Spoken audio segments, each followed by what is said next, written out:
بسم الله الرحمن الرحيم.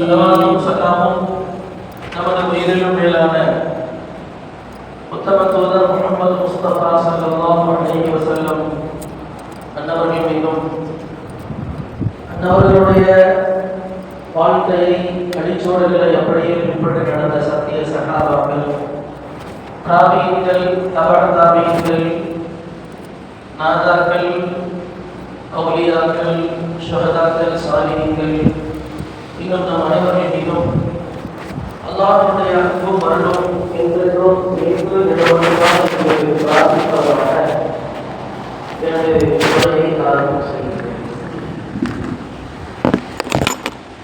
அல்லாஹ்வுடைய அருளினால் இந்த பள்ளியினுடைய கண்ணியமிக்க நிர்வாக பெருமக்கள் மற்றும் இமாம் மஹல்லா வாசிகளுடைய பெரும் ஆர்வத்தை முன்னிட்டு லைலத்துல் கத்ருடைய இரவை எப்படியாவது நாம் பெற்றுக்கொள்ள வேண்டும் என்ற அடிப்படையில் இது போன்ற ஒரு அற்புதமான ஏற்பாடு அல்லாஹ்வினுடைய வார்த்தைகளையும் அண்ணன் நபி ஸல்லல்லாஹு அலைஹி வஸல்லம் அவர்களுடைய வாழ்க்கை முறைகளையும் நாம் புனிதமிக்க இரவிலே கேட்டு நம்முடைய உள்ளத்தை சுத்தப்படுத்துவது மட்டுமல்லாமல் இந்த இரவையும் அடைந்து கொள்ள வேண்டும் என்கின்ற ஒரு மிகப்பெரிய ஆவல். அல்லாஹ் இந்த ஆவலை கபூல் செய்வானாக.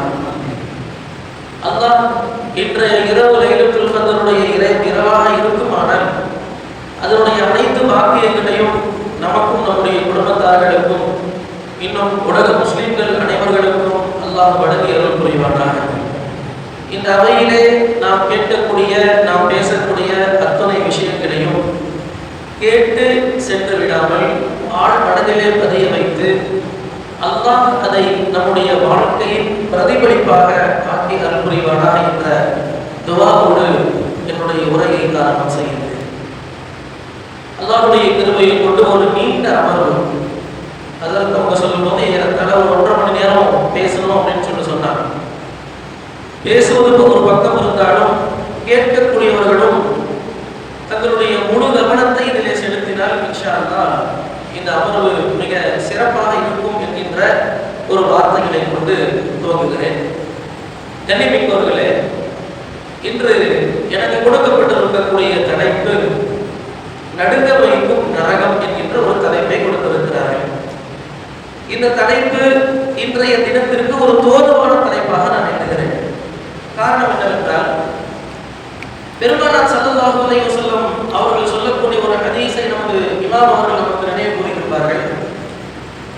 அல்லாஹ் சுப்ஹானஹு வ தஆலா இந்த 30 நாட்களை 3ஆக பிரித்து முதல் 10 நாட்களை அல்லாஹ்வுடைய ரஹ்மத்திற்குரிய நாட்களாக, இரண்டாவது 10 நாட்களை அல்லாஹ்வுடைய மக்ஃபிரத்திற்குரிய 10 நாட்களாக, மூன்றாவது 10 நாளை இத்துக்கும் மினன் நார் என்று சொல்லப்படக்கூடிய நரகத்தை விட்டும் பாதுகாப்பு தேடக்கூடிய, நரகத்தை விட்டும் விடுதலை அளிக்கக்கூடிய இரவாக, நாட்களாக அல்லாஹ் ஆக்கியிருக்கிறார் என்று பெருமானார் ஸல்லல்லாஹு அலைஹி வஸல்லம் அவர்கள் சொன்ன அந்த கூற்றுக்கேற்ப இன்றைய தினத்திலே, அதாவது இந்த கடைசி 10 நாட்களிலே நாம் நரகத்தை விட்டும் அல்லாஹ்விடத்திலே பாதுகாப்பு தேடுவது என்பது ஒரு மிக முக்கியமான ஒரு அமலாக கருதப்படுகிறது. அந்த அடிப்படையில் நரகத்தை விட்டும் நாம் பாதுகாப்பு தேட வேண்டும் என்று சொன்னால் முதலில் நரகம் என்றால் என்னவென்று தெரிய வேண்டும். அப்பதான் நரகத்தை விட்டு நம்ம பாதுகாப்பு தேடுவோம். நரகம் என்ற ஒரு வார்த்தையை சொல்லும் பொழுது நம்முடைய உள்ளத்திலே பயம் ஏற்பட வேண்டும் என்று சொன்னால் நரகம் என்றால் என்ன என்று நாம் அறிந்திருக்க வேண்டும். அதை பற்றி அல்லாஹ் என்ன சொல்லியிருக்கிறார், அல்லாஹ்வுடைய தூதர் என்ன சொல்லியிருக்கிறார்கள், அதன் விஷயத்திலே சஹாபாக்களுடைய வாழ்க்கை, அவர்களுடைய நடைமுறை என்ன என்பதை நாம் ஓரளவேனும் அறிந்து கொண்டால்தான் அதை விட்டு பாதுகாப்பு தேடும் பொழுது உள்ளார்ந்த ரீதியிலே உள்ளத்தோடு ஒரு உணர்வோடு நாம் பாதுகாப்பு தேடுவோம். இல்லை சொன்னா யாருலா நரகத்தை விட்டு பாதுகாப்பு கூறாரே என்று ஒரு வார்த்தையோடு நம்முடைய துவா முடிந்துவிடும். ஆனால் அதை அறிந்து சொல்லும் பொழுது நம்முடைய உள்ளத்திலே ஒரு விதமான ஒரு பயமும் ஒரு நடுக்கமும், அல்லாஹ்விடத்திலே சொல்ல போனால் நம்முடைய கண்ணீரின் வெளிப்பாடும் இருக்கும். நிச்சயமாக அந்த துவா தான் அல்லாஹ்விடத்திலே ஏற்கக்கூடிய துவாவாக, அந்த துவா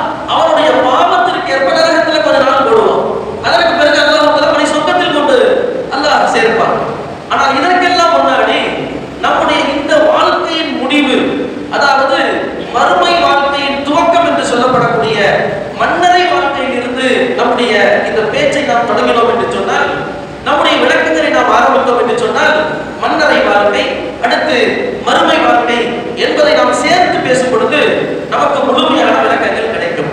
கண்ணியத்திற்குரியவர்களே, பொதுவாக ஒரு மனிதன் அவன் 5 நிலைகளை அடைகின்றான். எந்த மனிதனாக இருந்தாலும் சரி, அவன் முஸ்லிமாக இருந்தாலும் சரி, அவன் மூமினாக இருந்தாலும் சரி, அவன் காஃபிராக இருந்தாலும் சரி, அவன் முஷ்ரிக்காக இருந்தாலும் சரி, யாராக இருந்தாலும் சரி, 5 உலகங்களை அவன் கடந்தாக வேண்டும். 5 உலகங்களை அவர் கடந்தாக வேண்டும். முதலாவது உலகம் ஆலமுல் அர்வாஹ், ஆன்மாக்களின் உலகம் என்று சொல்லுவோம். இந்த உலகத்தை பற்றி குர்ஆன் மிக தெளிவாக, மிக அழகாக பேசுகிறது. பெருமானார் ஸல்லல்லாஹு அலைஹி வஸல்லம் சொல்லுவார்கள், புகாரியில் இந்த ஹதீஸ் பதிவு செய்யப்பட்டிருக்கிறது, அல் அர்வாஹு ஜுந்துன் முஜன்னதா, ரூஹ்கள் எல்லாம், ஆன்மாக்கள் எல்லாம் அல்லாஹ் தஆலா அதை படைத்த பொழுது அவைகளெல்லாம் கூட்டம் கூட்டமாக இருந்தது. ஃபமா தஆரஃப மின்ஹா இஹ்தலஃப, ஒவ்வொருவர்கள் அந்த கூட்டமாக இருந்த ரூஹ்கள் இருக்குல்ல, ஒருவர் அறிமுகமாகிக் கொண்டு, ஒருவர் அன்பு பரிமாறிக்கொண்டு, ஒருவர் பாசத்தையும் அன்பையும் பரிமாறிக்கொண்டு இருந்தார்களோ, அவர்கள் இந்த உலகத்திலேயும் அன்போடு பண்போடு பாசத்தோடு இருப்பார்கள். நம்மெல்லாம் ஒரு மகன் ஆசையா இருக்கிறோம், நம்மெல்லாம் அண்ணன் தம்பியா இருக்கிறோம், நாமெல்லாம் தாய் பிள்ளைகளாக இருக்கிறோம் என்றால், அந்த ரூஹனுடைய உலகத்திலே நாம் ஒரு அன்போடு பாசத்தோடு ஒரு பரிவோடு அங்கே நடந்து கொண்டிருப்போம்.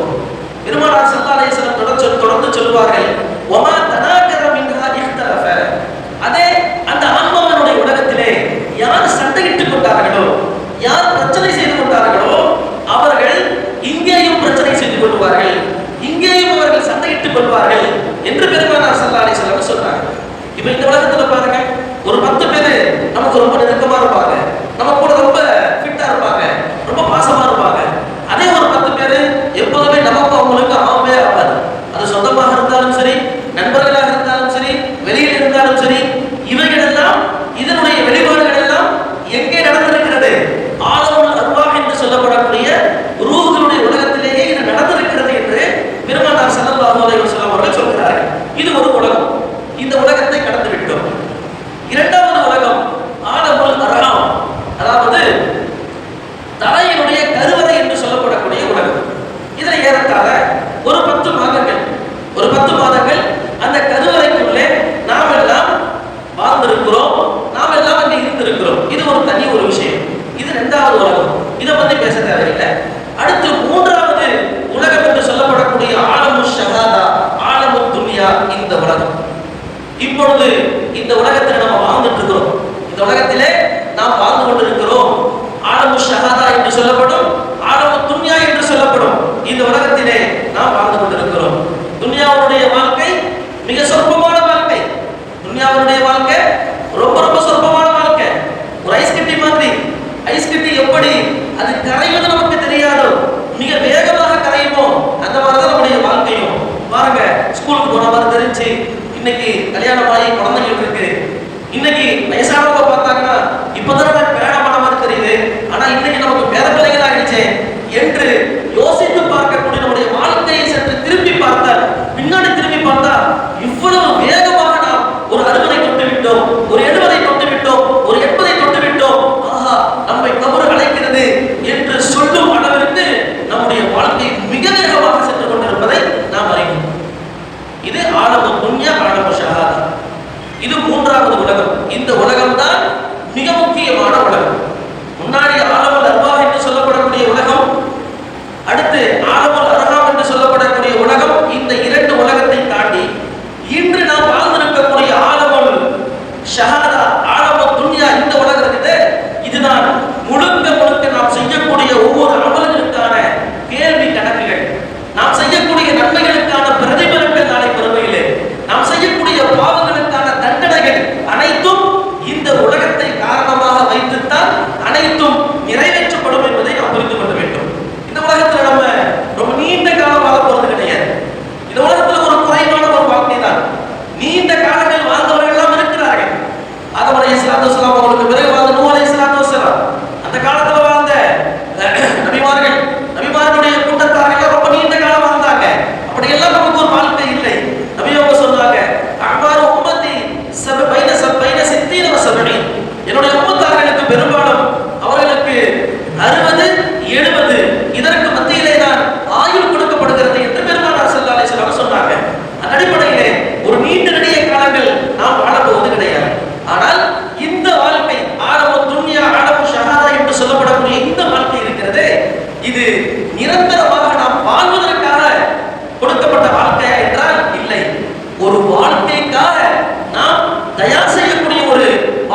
உலகத்தினுடைய வாழ்க்கையை மிக சிறப்பாக நாம் வாழலாம்.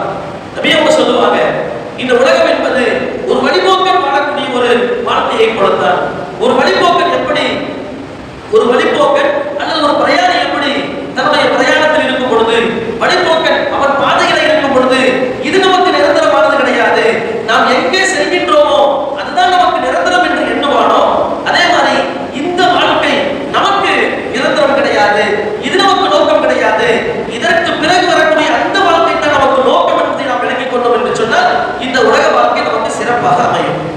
அடுத்து 4வது உலகம் ஆலமுல் பர்ஸஹ். ஆலமுல் பர்ஸஹ் கபருடைய வாழ்க்கை. 4வது உலகம் கபருடைய வாழ்க்கை. கபருடைய வாழ்க்கையை நாம் நெருங்கிக் கொண்டிருக்கின்றோம். உலகத்தினுடைய வாழ்க்கை நம்மை பின்னால் தள்ளி கொண்டிருக்கிறது, கபருடைய வாழ்க்கை நம்மை வரவேற்றுக் கொண்டிருக்கிறது. 5வது பெருமானார் ஸல்லல்லாஹு 5வது உலகம் என்னவென்று சொன்னால் ஆலமுல் ஆகிரா, முடிவே இல்லாத மறுமையின் உலகம் தான் 5வது உலகம். இப்ப நம்ம எங்க இருக்கிறோம்? 3வது உலகத்தில் இருக்கிறோம். ஆலமுல் ஷஹாதா என்று சொல்லப்படக்கூடிய இந்த உலகத்தில் இருக்கிறோம். ஒரு விஷயத்தை நம்ம எல்லாருமே புரிஞ்சிருக்கிறோம், ஆனால் அடிக்கடி நினைவுபடுத்திக் கொள்வது கிடையாது. அல்லாஹ் சொல்றான், குல்லு நஃப்ஸின் ஸாயிகத்துல் மௌத், ஒவ்வொரு ஆத்மாவும் மரணத்தை சுவைத்தே தீரும் என்று அல்லாஹ் சொல்கிறான். இந்த உலகத்துல வந்தவங்க யாராவது இதுவரைக்கும் மௌத்தாவாம வாழ்ந்துட்டு இருக்கிறாங்க அப்படின்னு நம்மளால காட்ட முடியுமா? அது எவ்வளவு பெரிய அதிகாரம் கொடுக்கப்பட்ட ஒரு அரசராக, ஒரு மன்னராக இருந்தாலும் சரி, அல்லது கல்வி ஞானம் கொடுக்கப்பட்ட பெரிய அறிஞராக இருந்தாலும் சரி, அல்லது செல்வம் கொடுக்கப்பட்ட பெரிய கோடீஸ்வராக இருந்தாலும் சரி, அல்லது மருத்துவ கலையை முடித்த ஒரு பெரிய மருத்துவர், ஒரு பெரிய ஒரு அறிஞராக இருந்தாலும் சரி, யாரா இருந்தாலும் சரி, இந்த உலகத்திற்கு வந்தவர்கள் ஒரு நாள் மரணித்தே தீர வேண்டும். அல்லாஹ் குர்ஆன்ல சொல்றான், குல்லு நஃப்ஸின் ஸாயிகத்துல் மௌத், ஒவ்வொரு ஆத்மாவும் மரணத்தை சுவைத்தே தீரும். முன்னாடி பின்னாடி, மத்தவங்க முன்னாடி வருவாங்க, மத்தவங்க பின்னாடி வருவாங்க, அவ்வளவுதானே தவிர, ஆனால் மரணம் என்பது ஒன்று உண்மை என்பதை நாம் நம்பியிருக்கிறோம், அதை கண் கூட நம்ம பார்த்துட்டு இருக்கிறோம், ஆனால் அதை நினைப்பது கிடையாது. பெருமானார் ஸல்லல்லாஹு அலைஹி வஸல்லம் அவங்க மௌத்தை நினைக்க சொன்னாங்க. அக்ஸிரு ஹாதிமல் லத்தாத், உங்களுடைய இன்பங்கள், ஆசைகள், மனோ இச்சைகள் அனைத்தையும் அடித்து ஒழிக்கக்கூடிய, அனைத்தையும் தவிடுபடியாக்கக்கூடிய ஒரு விஷயத்தை நீங்கள் நினைவு கூறி கொண்டே இருங்கள். அது என்ன தெரியுமா? ரசூலுல்லாஹ் சொன்னாங்க, அல் மௌத்து, மௌத்தை நினைங்க. மௌத்தை நினைச்சாலே மனதில் இருக்கக்கூடிய மனோ இச்சைகள், ஆசைகள், தேவையில்லாத ஆசைகள் அனைத்தும் பறந்துவிடும். அனைத்தும் இந்த மௌத் என்கின்ற சிந்தனை நமக்கு இல்லாமல் அல்லாஹ்வினுடைய நெருக்கத்தையும் அல்லாஹ்வினுடைய அன்பையும் பாசத்தையும் நமக்கு கொடுக்கும் என்று பெருமானார் ஸல்லல்லாஹு அலைஹி வஸல்லம் அவங்க சொல்லியிருக்கிறார். ஒரு தாய், ஒரே ஒரு பிள்ளை, அந்த பிள்ளை மௌத்தாயிடுச்சு. ரொம்ப பாசமா, ரொம்ப ஆசையா வளர்த்த பிள்ளை. அந்த தாய் தன்னுடைய மகனுடைய இறப்பை ஏற்றுக்கொள்ள அழுவா. ஊர்ல உள்ள டாக்டர் எல்லாரும் கூப்பிடுறா, கூப்பிட்டு என்னுடைய மகன் இறக்கல, எல்லாம் இறந்துட்டாங்கன்னு சொல்றாங்க, இறக்கல, அவன் ஏதோ ஒரு மயக்க நிலையில் இருக்கிறான், அவனை எப்படியாவது காப்பாத்துங்க. வரக்கூடிய டாக்டர் எல்லாம் கையை பிடிச்சு பாக்குறாங்க, பார்த்தா இவன் மௌத்தாயிட்டான். பார்த்தா ஆள் மௌத்து, பையன் மௌத்தாயிட்டான். ஆனால் அந்த தாய் அந்த மரணத்தை ஏற்றுக்கொள்ள மறுக்கிறார். எத்தனையோ டாக்டர் சொல்லி பார்க்கறாங்க, அந்த தாய் ஏற்க மறுக்கிறார். அந்த பக்கமா ஒரு அறிஞர் வந்தார். அறிஞர் வந்து, என்னமா உனக்கு பிரச்சனை? இல்லை, என்னுடைய மகன் மௌத்தாயிட்டான்னு சொல்றாங்க, நான் ஏத்துக்க மாட்டேன், என் மகன் உயிரோடு தான் இருக்கிறான், அவன் மயக்கமா இருக்கிற மாதிரி தெரியுது, என்னுடைய மகன் இறக்கலன்னு சொல்றாங்க. அப்ப அறிஞர் புரிஞ்சுக்கிட்டார், தன்னுடைய பாசத்திற்குரிய அன்பிற்குரிய தன்னுடைய மகன், ரொம்ப பாசமா வளர்த்த தாய், அவன் மரணத்தை ஏத்துக்க மாட்டேங்கிறான். சரி, இப்ப இவனுக்கு அதை எப்படியாவது நம்ம புரிய வைக்கணும் அப்படின்னு சொல்லிட்டு, கவலைப்படாத, உன் பையனை நான் எழுப்புறேன், உன் பையனை அவனுக்கு உயிர் கொடுத்து நான் எழுப்புகிறேன், ஆனா எனக்கு நீ ஒரு உதவி செய்யணும், எனக்கு நீ ஒரு உதவி செய்யணும். என்னன்னு சொன்னா, ஒரு டம்ளர் தண்ணி வேணும், ஒரு டம்ளர் தண்ணி வேணும். அந்த தண்ணியை வச்சு அவனுடைய முகத்துல தெளிச்சா அவன் எந்திரிச்சு பார்த்துருவான். நீ போய் தண்ணி வாங்கிட்டு வா. நீ தண்ணி வாங்கும் பொழுது எந்த வீட்டுல தண்ணி வாங்குறியோ அந்த வீட்டுல கேளு, உங்க வீட்டுல யாரும் இது வரைக்கும் மௌத்தா இருக்கக்கூடாது, அப்படி இருந்தா நீங்க தண்ணியை கொடுங்கன்னு சொல்லிட்டு கேளு. அந்த மாதிரி ஏதாவது ஒரு வீட்டுல நீ தண்ணியை வாங்கிட்டு வா, உன்னுடைய பையனை நான் எழுப்பிடுறேன் அப்படின்னு சொல்லிட்டு அந்த தாய்கிட்ட அறிஞர் சொல்றாரு. வேக வேகமா ஓடுறான். ஓடி போய் வீட்டு கதவை தட்டி, ஒரு வீட்டுக்குடைய கதவை தட்டி, எனக்கு தண்ணி கொடுங்க, உங்க வீட்டுல இது வரைக்கும் யாரும் மௌத்தா அப்படின்னு கேட்கிறான். இல்லம்மா, எங்க பாட்டனார் மௌத்தாயிட்டாரு. அப்படியா? அடுத்த வீட்டுக்கு போறான். உங்க வீட்டுல யாராவது மௌத்தா இருக்கிறாங்களா? ஆமா, என்னுடைய தாய் போறாங்க. இப்படி எந்த வீட்டுக்கு போனாலும் பாட்டனாரோ தாதாவோ அம்மாவோ பாப்பாவோ அவர்களுடைய மூதாதையர்கள் யாரோ ஒருத்தவங்க மூதாயிருக்கிறாங்க. கடைசியில வந்து சொன்னா அந்த மாதிரி ஒரு வீடே இல்லை அப்படின்னு சொல்லி சொல்றாரு. அந்த மாதிரி ஒரு வீடே இல்லை அப்படின்னு சொல்லி சொல்லும் பொழுது அந்த அறிஞர் சொன்னார், உன்னுடைய மகனுடைய இறப்பை நீ ஏற்றுக்கொள்கிறாயா என்று சொல்லும் பொழுது நான் ஏற்றுக்கொள்கிறேன். குல்லு நஃப்ஸின் ஸாயிகத்துல் மௌத், ஒவ்வொரு ஆத்மாவும் மரணத்தை சுவைத்தே தீர வேண்டும், மரணத்தை சுவைத்தே தீர வேண்டும், மரணத்தை சுவைத்தே தீர வேண்டும். கண்ணியத்திற்குரிய அல்லாஹ்வின் நல்லடியார்களே, அப்ப இந்த மரணம் என்பது நம்மை அடுத்த வாழ்க்கைக்கு கொண்டு போகக்கூடிய ஒரு காரணி தான். இது மரணம் அப்படின்னு சொல்லி சொன்னா மௌத்தாயிடம் சொன்னா நம்ம மண்ணோட மண்ணா போய் நம்முடைய வாழ்க்கையை முடிஞ்சிருச்சுன்னு இல்லை, அடுத்த வாழ்க்கைக்கான துவக்கம் தான் மரணம். அதை நம்ம எல்லாம் புரிஞ்சுக்கணும். இஸ்லாமிய கொள்கையின் அடிப்படையில மௌத்துக்கு பிறகு ஒரு வாழ்க்கை இருக்கிறது. ஒரு ஈமானுடைய அடிப்படையான விஷயம். இன்று நிறைய கொள்கைகள், நிறைய மதங்கள் என்ன சொல்லுது? மறுபிறவி என்று சொல்கிறது. மொத்தம் மௌத்தாயிட்டான்னு சொன்னா அதுக்கு பிறகு அவர் மறுபிறவியாக அவர் ஒரு விலங்காக இருக்கலாம், அல்லது வேறொரு மனிதனாக வரலாம். இப்படியெல்லாம் பல கொள்கைகள், பல மதங்கள் சொன்னாலும் இஸ்லாம் சொல்கிறது, இந்த உலகத்திலே நீ மரணித்து விட்டால் அடுத்த வாழ்க்கை உனக்கு துவங்குகிறது. அது ஒரு வித்தியாசமான வாழ்க்கை. அது ஒரு வித்தியாசமான வாழ்க்கை. அடுத்த வாழ்க்கை இருக்கிறது, மறுமையினுடைய வாழ்க்கை. அது நமக்கு ரொம்ப ரொம்ப வித்தியாசமான வாழ்க்கை. கண்ணியத்திற்குரியவர்களே, நாம் மரணத்தை அதிகமாக நினைக்க வேண்டும். நினைக்க நினைக்க நினைக்க நம்முடைய உலக எல்லா விதமான தொடர்புகளும் நமக்கு சரியாகும், அது சிறப்பானதாக அமையும். ஹஸன் பஸரி ரலியல்லாஹு தஆலா அவங்க ஒரு பெரிய ஒரு மார்க்க மேதை, ஒரு பெரிய இறைநேசர். அவர்களுடைய வாழ்க்கைக்கு, இறைநேசருடைய வாழ்க்கைக்கு ஒரு திருப்பத்தை கொடுத்தது இது போன்ற ஒரு மரணத்தினுடைய சம்பவம் தான். ஒரு பெரிய வைர வியாபாரி அவங்க. ஹஸன் பஸரி ரலியல்லாஹு தஆலா ஒரு பெரிய வைர வியாபாரி, அரசவைக்கு வைரத்தை சப்ளை செய்யக்கூடிய பெரிய வைர வியாபாரி அவங்க. என்ன செஞ்சாங்க, ஒரு நாள் அரசவைக்கு போறாங்க, வைரத்தை எடுத்துக்கிட்டு. பார்த்தா நிறைய மருத்துவர்கள் அந்த அரசவையில வெளியே வராங்க. என்னங்க கூட்டமா வரீங்க, என்ன பிரச்சனை அப்படின்னு கேட்கும்போது, அரசருக்கு உடம்பு சரியில்லையா அப்படின்னு கேட்கிறாரு. அப்ப அரசவையில் அந்த டாக்டர் சொல்றாங்க, மருத்துவர்கள் சொல்றாங்க, இல்ல அரசனுடைய மகன் மௌத்தாயிட்டான், ஒரு அரை மணி நேரம் மட்டும் அவனை உட்கார வைக்க சொல்றாங்க, எழுப்ப சொல்றாங்க. அப்படி எழுப்பினால் இந்த நாட்டினுடைய பாதையை நான் உங்களுக்கு எழுதி வைக்கிறேன் என்று அரசர் சொல்றாரு அப்படின்னு சொல்லிட்டு சொன்ன உடனே அப்பொழுதுதான் ஹஸன் பஸரிக்கு புரிந்தது, மரணத்திற்கு பின்னால் நம்மால் ஒன்றும் செய்ய முடியாது, எதை செய்தாலும் மரணத்திற்கு முன்னாலே நாம் செய்து கொள்ள வேண்டும் என்று அல்லாஹ்வை ஹஸன் பஸரி தேட ஆரம்பிக்கிறார்.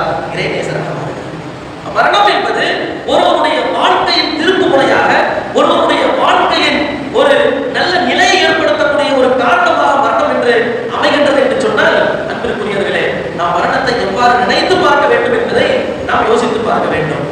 அப்ப ஒருவன் மரணித்து விடுகின்றான். மரணித்த பிறகு அவனுக்கு கபருடைய வாழ்க்கை என்பது அவனுக்கு தொடங்குகிறது. கபருடைய வாழ்க்கை என்பது அவனுக்கு தொடங்குகிறது. கண்ணியத்திற்குரியவர்களே, பொதுவா மௌத்தாயிட்டாங்கன்னு வச்சுங்க, உடைய சொந்தத்திலேயோ அல்லது தெரிஞ்சவங்களோ யாரும் மௌத்தாயிட்டாங்கன்னு சொன்னா நேரா போவோம், ஜனாசா தொழுவோம், ரொம்ப சொந்தமா இருந்தா அழுவோம், கூட பழக்கமாக இருந்தாலே அழுவோம், அல்லது நமக்கு உடன் பிறந்தவங்க அல்லது தாயோ தந்தையோ இருந்தா அவங்க அந்த கவலையில் ரொம்ப கடுமையா அழுவோம். போய் கபூர்ல போய் வச்சுட்டு கபூர்ல தஃபன் செஞ்சுட்டு துவா ஓதிட்டு திரும்ப வருவோம். அப்புறம் திரும்ப நமக்கு எப்பப்பெல்லாம் நேரம் கிடைக்குதோ அங்க போய் துவா ஓதிட்டு வருவோம். இது நம்முடைய ஒரு பழக்கம். ஆனால் உண்மையில் கபர்ல வைக்கும் பொழுது, கபர்ல வச்சுட்டு வெளியே வரும் பொழுது அவருடைய நிலைமை எப்படி இருக்கும் என்பதை சற்று நாம் யோசித்தோம் என்று சொன்னால், அந்த கபரிலே அவருடைய வாழ்க்கை எப்படி இருக்கும் என்பதை நாம் யோசித்தோம் என்று சொன்னால், நண்பர்களே, நிச்சயமாக நமக்கு நிறைய படிப்பினைகளை நமக்கு இஸ்லாம் வழங்குகிறது, அந்த கபர் நமக்கு கொடுக்கிறது. பெருமானார் ஸல்லல்லாஹு அலைஹி வஸல்லம் அவங்க சொல்றாங்க, கபர் சொல்கிறதா, ஒவ்வொரு நாளும் கபர் சொல்கிறதா, அன பைத்துல் குர்பா, நான் அறிமுகம் இல்லாத வீடு. யார் சொல்றா? கபர் சொல்லுது, அன பைத்துல் குர்பா, நான் அறிமுகம் இல்லாத வீடு. அறிமுகம் இல்லாத வீடுனா நமக்கு முன்பின் சம்பந்தம் இல்லாத ஒரு இடம். கபர் என்பது நமக்கு முன்பின் சம்பந்தம் இல்லாத, கபருக்கும் நமக்கும் எந்த ஒரு தொடர்பும் இல்லாத ஒரு இடம் தான் அந்த 6 அடி குழி கபர். அந்த கபர் சொல்லுது, அறிமுகம் இல்லாத ஒரு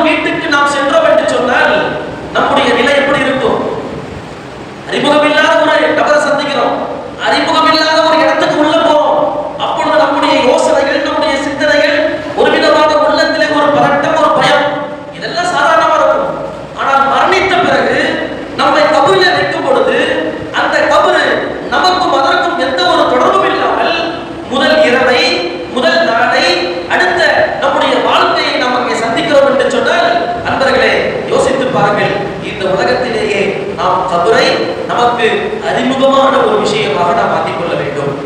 இரண்டாவது சொல்கிறது பைத்துல் பஹ்தா, மனிதனே நீ இந்த உலகத்தில் வாழும் பொழுது நீ கூட்டம் கூட்டமாய் வாழ்கிறாய், ஒருவர் அறிமுகத்தோடு வாழ்கிறாய், எல்லாரும் சேர்ந்து இருக்கிறீங்க.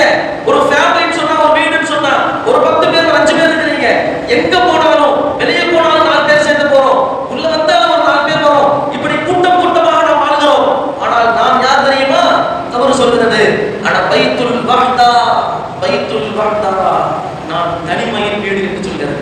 நீங்க கபரை போய் தனியா தான் சந்திக்கணும். கபரை போய் நம்ம எப்படி சந்திக்கணும்?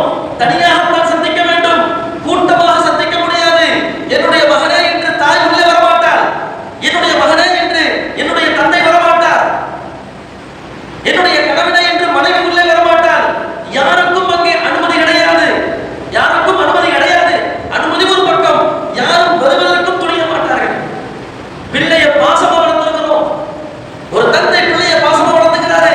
தன்னுடைய பிள்ளையுடைய மரணத்திற்கு பிறகு தந்தை உள்ளே செல்ல மாட்டார். தனிமையாகத்தான் அதை சந்திக்க வேண்டும், கபரை தனிமையாகத்தான் சந்திக்க வேண்டும். இதை ஒரு சவாலாக சொல்கிறது கபர். பைத்துல் பஹ்தா, நான் தனிமையின் வீடு, என்னோடு நீ தனிமையாகத்தான் இருக்க வேண்டும். அழகா குளிப்புள்ள வச்சு, நமக்கு அழகா ஒரு கட்டையை வச்சு நம்மை மறைத்து, அதற்கு மேலே நல்ல கீத்தை வச்சு மண்ணை போட்டு மூடிட்டு வந்துருவாங்க. சந்திப்பது யார்? கபருடைய வாழ்க்கையோடு வாழப்போவது யார்? உள்ள இருப்பவர் தான் வாழ போறாரு. மேல இருக்கிறவங்க துவா ஓதிட்டு போயிடுவாங்க, மேல இருக்கிறவங்க அழுதுட்டு போயிடுவாங்க, சமாதானம் சொல்லிட்டு போயிடுவாங்க. வாழ போவது நானும் நீங்களும் தான். நாம் ஒவ்வொருவர்களும் தனியாகத்தான் உள்ளே வாழ வேண்டும். அன்பிற்குரியவர்களை யோசித்து பாருங்கள். மூன்றாவது கபர் சொல்கிறது பைத்துத் துராப், நாம் யார் தெரியுமா? மண் வீடு. உலகத்துல நல்ல சொகுசான மாளிகைகளை எல்லாம் கட்டி, என் வீடு அப்படி இருக்கணும், இப்படி இருக்கணும், லைட் செட்டிங் இப்படி இருக்கணும், ஏசி இங்க இருக்கணும், அது அங்க இருக்கணும், ஃபேன் இப்படி இருக்கணும், வாசல் இப்படி இருக்கணும், கார் பார்க்கிங் அப்படி இருக்கணும் என்றெல்லாம் யோசித்து வீட்டை கட்டக்கூடிய நாம், நம்முடைய இருப்பிடத்தை அழகுபடுத்தக்கூடிய நாம், என்றாவது கபரை அழகுபடுத்த நாம் நினைத்தோமா? கபர் சொல்கிறது பைத்துத் துராப், மண் வீடு. என்னுடைய வீடு என்ன? மண் வீடு. உள்ள மண்ணு புழுவு, அது இது இருக்கும் உள்ள. அன்பிற்குரியவர்களே, அல்லாஹ்வுடைய அருள் இல்லாமல் நாம் கபரில் வெற்றி பெற முடியாது. அல்லாஹ்வுடைய அந்த ரஹ்மத் இல்லாமல் கபரில் நம்மால் வெற்றி அடையவே முடியாது. கபர் சொல்லுது பைத்துத் துராப் என்று சொல்கிறது. அடுத்து நபி அவங்க சொல்றாங்க பைத்துல் வஹ்ஷா, பைத்துல் வஹ்ஷா, நான் வறட்சியின் வீடு, வறட்சியின் வீடு. உள்ள வந்துட்டீங்கன்னு சொன்னாங்க உங்களுக்கு சொகுசுல கிடைக்காது. நான் வறட்சி முழுக்க வறட்சியான வீடு என்று ஒவ்வொரு நாளும் கபர் நம்மை பார்த்து சொல்கின்றது என்று சொன்னால், அன்பிற்குரியவர்களே, நாம் சிந்தித்து பார்க்க வேண்டும். கபருடைய வாழ்க்கை என்பது நாம் ஒவ்வொருவரும் சந்திக்க வேண்டிய வாழ்க்கை. அந்த வாழ்க்கைக்காக இந்த உலகத்திலே நாம் எப்படி தயாராகிறோம், என்ன தயார் செய்து வைத்திருக்கிறோம் என்பதை நாம் சிந்தித்து பார்க்க வேண்டும். ஒரு சஹாபி மௌத்தாயிட்டார், அன்சாரி சஹாபி. அந்த அன்சாரி சஹாபியுடைய ஜனாசாவுக்கு ரசூலுல்லாஹ் வராங்க. தன்னுடைய அசாவை மண்ணிலே குத்தி வைக்கிறார்கள். குத்தி வைத்துவிட்டு பெருமானார் ஸல்லல்லாஹு அலைஹி வஸல்லம் அவர்கள் சஹாபாக்களுக்கு ஒரு உபதேசம் செய்கிறாங்க. சஹாபாக்களே, அன்பு தோழர்களே, ஒவ்வொரு மனிதனும் கபரிலே அடக்கப்பட்ட பிறகு 2 மலக்குமார்கள் அந்த மனிதனை கேள்வி கேட்பதற்காக வருவார்கள். அதுல முதலாவது மலக்குக்கு பேரு முன்கர், 2வது மலக்குக்கு பேரு நக்கீர். முன்கர், நக்கீர், 2 மலக்குமார்கள் வருவார்கள். அது நல்லடியாராக இருந்தாலும் சரி, பாவியாக இருந்தாலும் சரி, முஸ்லிமாக இருந்தாலும் சரி, காஃபிராக இருந்தாலும் சரி, யாராக இருந்தாலும் சரி, 2 மலக்குமார்கள் வருவார்கள். அவருடைய பேரு முன்கர், இன்னொருவருடைய பேரு நக்கீர். 2 மலக்குமார்கள் வருவார்கள். அவர்களை பற்றி பெருமானார் ஸல்லல்லாஹு அலைஹி வஸல்லம் அவங்க விவரிக்கிறாங்க. அவங்க எப்படி இருப்பாங்க தெரியுமா? முன்கர், நக்கீர் எப்படி இருப்பாங்க தெரியுமா? நான் முன்னால் சொன்ன செய்திகளை நினைவில் வைத்து நீங்கள் இந்த செய்தியை யோசிக்க வேண்டும். கபர் சொல்லக்கூடிய செய்திகள் பைத்துல் பஹ்தா, தனிமையின் வீடு, நம்ம தனியா இருக்கிறோம். வறட்சியின் வீடு, வறட்சியில் இருக்கிறோம். உள்ள அறிமுகம் இல்லாத வீடு, அறிமுகம் இல்லாமல் இருக்கிறோம். நான் ஒரு மண் வீடு என்ற அந்த வார்த்தைகளை எல்லாம் நினைவில் வைத்துக் கொண்டு பின்வரக்கூடிய ஹதீஸை நீங்கள் தொடர்பு படுத்தி பாருங்கள். பெருமானார் ஸல்லல்லாஹு அலைஹி வஸல்லம் சொல்றாங்க, 2 மலக்குமார்கள் எப்படி இருப்பாங்க தெரியுமா? கருப்பு நிறத்தில் இருப்பார்கள். ரொம்ப கருப்பா இருப்பாங்க, கண்ணுங்க ரேட் இருப்பாங்க. 2 மலக்குமார்கள் கபரில் வைக்கப்பட்டோம். கபரில் நம்ம நினைச்சிட்டாங்கன்னு வச்சுங்க, நம்மை நாம் யோசித்துக்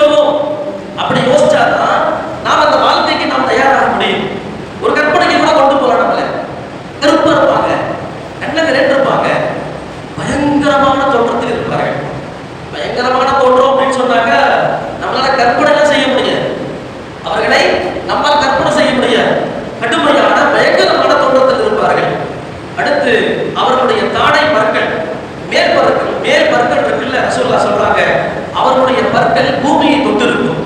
எவ்வளவு பேர் சொல்லுங்க, அவங்களுடைய மேல் பற்கள் இருக்கும் பூமியை தொட்டிருக்கும். அப்ப எந்த அளவுக்கு பிரம்மாண்டமான, எந்த அளவுக்கு கொடூரமான பயங்கரமான தோட்டத்தில் இருப்பாங்க பாருங்க. அதே போன்று அவர்களுடைய முடிகள், அவங்களுக்கு பெரிய முடி ஜடை இருக்கும், அப்படியே கீழே மண்ணில் தொங்கிக்கிட்டே வரும், கீழே தொங்கிக்கிட்டே வரும். அடுத்து நபி அவங்க சொல்றாங்க, அவர்களுடைய 2 கண்கள் நீல நிறத்திலே இருக்கும், நீல நிறத்திலே இருக்கும். அந்த கண்களில் நெருப்பினுடைய ஜுவாலை தெரியும், 2 கண்ணிலையும் நெருப்பினுடைய ஜுவாலை தெரியும். இந்த வழக்கு நமக்கு முன்னால் வந்து நம்மிடத்திலே கேள்வியை கேட்க ஆரம்பிப்பார்கள். எப்படி இருக்கு யோசிச்சு பாருங்க. தனியா இருக்கிறவங்கள நம்ம கத்துனால யாரும் நமக்கு ஹெல்ப்புக்கு வர மாட்டாங்க, நம்ம யாரையும் கூப்பிடவும் முடியாது. பெருமானார் ஸல்லல்லாஹு அலைஹி வஸல்லம் சொன்னாங்க, இந்த உலகத்திலே கபரிலே அதாபு செய்யப்படும் பொழுது மனிதர்களை தவிர்த்து, ஜின்களை தவிர்த்து அனைத்து வஸ்துக்களும் அதாபு செய்யப்படக்கூடிய அந்த அதாபை எல்லாமே கேட்குதுன்னு நாங்கள் சொல்லலாம். மனிதனும் ஜின்கள் மட்டும் அல்லாஹ் தஆலா கேட்கறதுக்கு அனுமதி கொடுக்கல. அதுக்கு காரணம் சொன்னாங்க, அப்படி அல்லாஹ் கேட்க வைத்தார் என்று சொன்னால் நீங்கள் கபர்களை, நீங்கள் மையத்துகளை அழைப்பதற்கு கபர்ஸ்தானுக்கு உள்ளேயே வர மாட்டீங்க. நாங்கள் சொல்றோம், அதாபு செய்யப்படக்கூடிய அந்த அதாபு, அந்த வேதனையை நீங்கள் கேட்க அல்லாஹ் உங்களுக்கு நாடினால், கேட்க வைத்தால் நீங்க கபர்ஸ்தானுக்கே உள்ள வர மாட்டீங்க, மௌத் அப்படியே தூக்கி போட்டு ஓடிடுவீங்க. அதனால் அல்லாஹ் உங்களை கேட்கவில்லை, கேட்க வைக்கவில்லை என்று நபி அவர்கள் சொன்னார்கள். இந்த ஒரு தருணத்திலே, இந்த ஒரு நேரத்திலே இந்த மலக்குமார்கள் நம்மிடத்திலே கேள்விகளை கேட்க ஆரம்பிப்பார்கள், கேள்விகளை கேட்க ஆரம்பிப்பார்கள். இதே தோற்றத்தை தான் எல்லாருமே வருவாங்களாம். நல்லடியார்களுக்கும் சரி, பாவிகளுக்கும் சரி, முஸ்லிம்களுக்கும் சரி, காஃபிர்களுக்கும் சரி, இதே தோற்றத்தில் தான் எல்லோருக்கும் வருவார்கள்.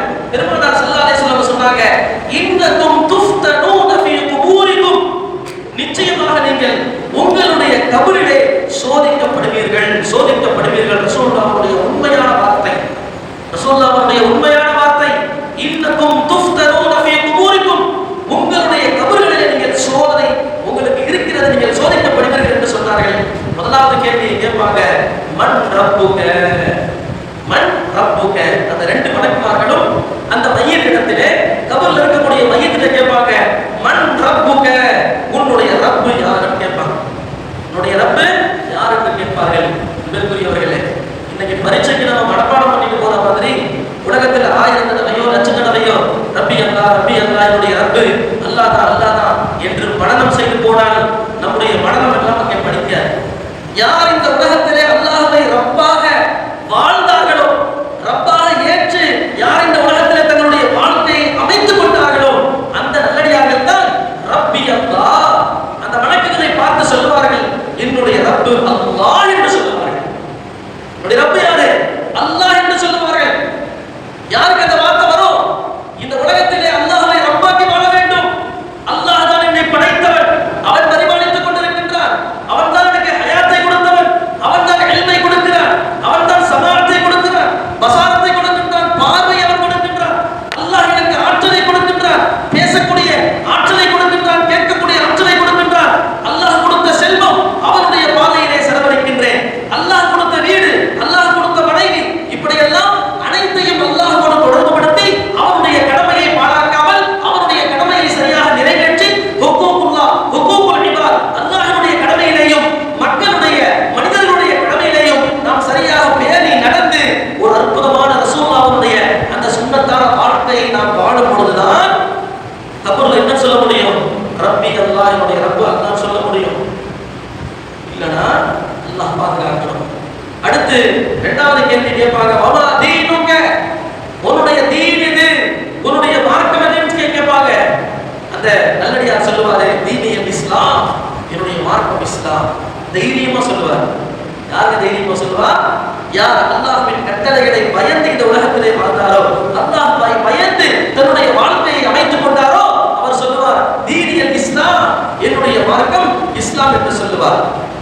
அடுத்து சொல்லுவாங்க, இந்த மார்க்கத்திற்காக வேண்டி நாம் தியாகம் செய்ய வேண்டும், இந்த மார்க்கத்திற்காக நம்மை அர்ப்பணிக்க வேண்டும். அப்படி அர்ப்பணித்தால்தான் நாம் கபருடைய வாழ்க்கையிலே வெற்றி பெற முடியும். நாம் இந்த உலகத்திற்காக வேண்டி வாழ்ந்து நாளை மறுமையிலே வெற்றி பெற்று விடலாம் என்று எண்ணினால் அந்த வெற்றி நமக்கு பலிக்குமா என்று தெரியாது. சஹாபாக்கள் எப்படி எல்லாம் தியாகம் செஞ்சாங்க, வரலாற்றை எடுத்து பாருங்க, வரலாற்றை எடுத்து பாருங்க. இன்னைக்கு இந்த தீனுக்காக வேண்டி நேரம் கொடுக்கறதுக்கு நம்ம யோசிக்கிறோம்.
இதே போன்று இதை நான் மிகைப்படுத்தி சொல்லவில்லை. காஃபிர்கள் அனஸ் இப்னு நதர் ரலியல்லாஹு அன்ஹு அவர்களை உஹதுடைய யுத்தத்திலே துண்டு போடுகிறார்கள். உஹதுடைய யுத்தத்திலே வெட்டல, சாகடிக்கல, அவர்களை துண்டு போடுகிறார்கள், சன்னம் சன்னமாக வெட்டுகிறார்கள். அனஸ் இப்னு நதர் ரலியல்லாஹு அன்ஹு அவர்களுடைய உடல் அடையாளமே தெரியல, எங்க இருக்கிறாங்க, எப்படி இருக்கிறாங்கன்னு தெரியல. மார்க்கத்திற்காக, இந்த தீனுக்காக, இஸ்லாத்திற்காக தங்களுடைய உயிரை சொப்பமாக நினைத்து எப்படியெல்லாம் அவர்கள் வாழ்ந்திருக்கிறார்கள். அவங்க முன்னாடி நம்மளாம் எப்படி இருக்கிறோம், ஏசியில எப்படியெல்லாம் இருக்கிறோம். இந்த மார்க்கத்திற்காக நம்முடைய தியாகம் என்று எடுத்துக்கொண்டால் என்ன என்று ஒரு கேள்வியை நாம் வைத்தோம் என்று சொன்னால், ஒரு பட்டியலிட்டோம் என்று சொன்னால் நம்மை நாமளே யோசித்துக் கொள்ள வேண்டும். கடைசியில ரபீ இப்னு ருபை இப்னு நதர் அவங்களுடைய சகோதரி ஓடி வராங்க. இடது கையில் அவங்களுடைய சுண்டு விரலை பார்க்குற ஒரு இடத்துல கிடக்குது. சுண்டு விரல் ஒரு இடத்துல கிடக்குது. அந்த சுண்டு விரலை பார்த்து இதுதான் ரசூலுல்லாஹ் சொல்றாங்க, இதுதான் என்னுடைய சகோதரர் அனஸ் இப்னு நதருடைய உடல் என்று சொல்றாங்க.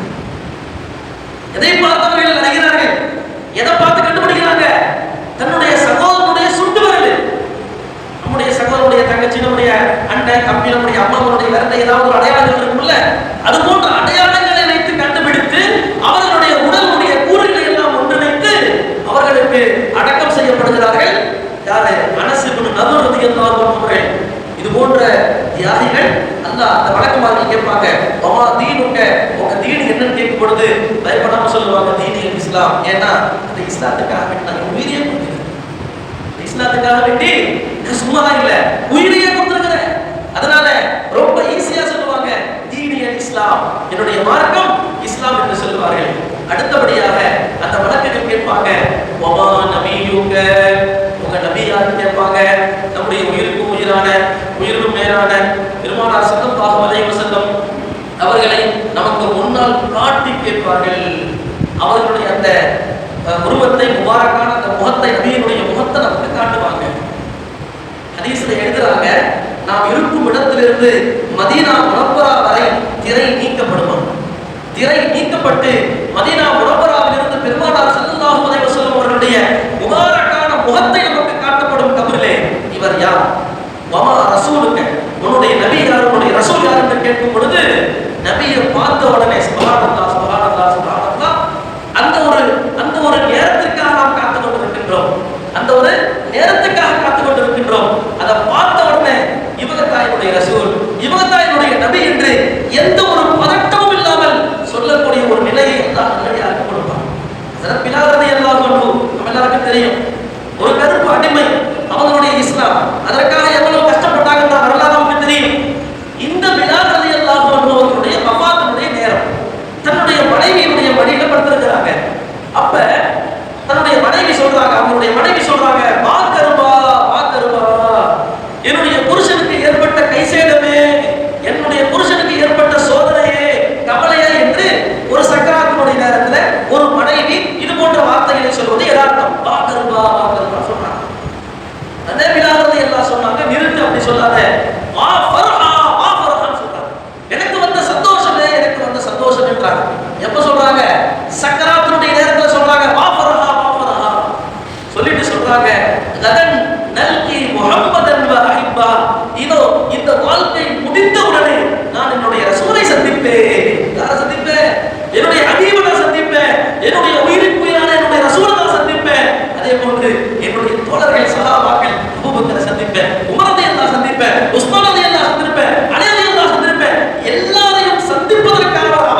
நீங்கள் எப்படி மதுவை விரும்புகிறீர்களோ, யார்கிட்ட முஸ்லிம்களை பார்த்து காஃபிர்களை பார்த்து சொல்லுவாங்க, நீங்கள் எப்படி மதுவை விரும்புகிறீர்களோ அதே போன்று அந்த கூட்டம் மரணத்தை விரும்புவார்கள். யாரு? சஹாபாக்கள் மரணத்தை விரும்புவாங்க. அப்ப பெருமானார் ஸல்லல்லாஹு அலைஹி வஸல்லம் அவர்களை காட்டி கபர்ல கேட்பாங்க நம்மள, இவர் யார், வமா நபியுக்க வமா ரசூலுக்க என்று கேட்கும் பொழுது கொஞ்சம் கூட பதட்டம் இல்லாமல் அந்த முபாரக்கான ஒளிமயமான அந்த முகத்தை பார்த்த உடனே இவங்கதான் என்னுடைய ரசூல், அல்லாஹ் அந்த பாக்கியத்தை நம்ம அனைவருக்கும் தருவார்கள், இவங்கதான் என்னுடைய நபி என்று ஆரவார சந்தோஷமாக நமக்கு சொல்லப்படும். சொன்ன உடனே அல்லாஹ் சொல்லுவானா, அன் சதக அப்தி, என்னுடைய அடியான் உண்மை சொல்லிவிட்டான், என்னுடைய அடியான் உண்மை சொல்லிவிட்டான், ஃபஃப்ரிஷூஹு மினல் ஜன்னah, அவனுக்கு சொர்க்கத்தினுடைய விரிப்பை விரியுங்கள். கபர்ல இப்பதான் அவனுக்கு சொர்க்கத்தினுடைய விரிப்பு விரிக்கப்படும். கபர்ல சொர்க்கத்தினுடைய விரிப்பு விரிக்கப்படும். வஃப்தஹூ லஹு பாபம் மினல் ஜன்னah, சொர்க்கத்தினுடைய கதவை அவனுக்கு திறந்து விடுங்கள் என்று அல்லாஹ் சொல்லுவான். அவனுக்கு சொர்க்கத்தினுடைய கதவு திறக்கப்படும், சொர்க்கத்தினுடைய விரிப்பு விரிக்கப்படும், சொர்க்கத்தினுடைய கதவு திறக்கப்படும். இந்த கதவை பத்தி பெருமானார் ஸல்லல்லாஹு அலைஹி வஸல்லம் சொல்றாங்க, மக்காவில் இருந்து ஹிஜ்ர், அதாவது இன்று கத்தாரில் இருக்கக்கூடிய ஒரு இடம், அது வரைக்கும் ஒரு கதவனுடைய அகலம் இருக்கும். ஒரு கதவு எவ்வளவு பெருசு இருக்கும்?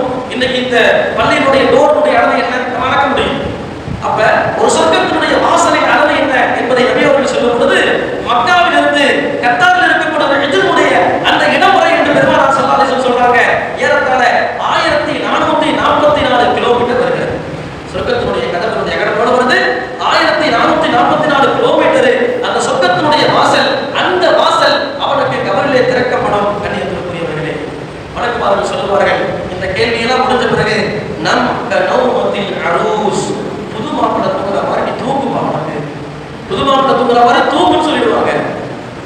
சொர்க்கத்தை பார்த்துட்டான், சொர்க்கத்தினுடைய விருப்பி கிடைச்சிருச்சு, சொர்க்கத்தினுடைய அந்த அடையெல்லாம் பார்த்த அவன் சொல்லுவானா, ரப்பி ஹக்கீம், ரப்பி ஹக்கீம், ரப்பி ஹக்கீம் என்று சொல்லுவான். யா அல்லாஹ், உடனே கியாமத்தை கொண்டு வா, உடனே கியாமத்தை கொண்டு வா, சொர்க்கத்துக்கு போகணும், நான் பார்த்துட்டேன், எப்படியும் சொர்க்கத்துக்கு போகணும், ரப்பி ஹக்கீம், கியாமத்தை கொண்டு வா என்று அவன் கதறுவான் என்று பெருமானார் ஸல்லல்லாஹு அலைஹி வஸல்லம் அவர்கள் சொல்லுவார்கள்.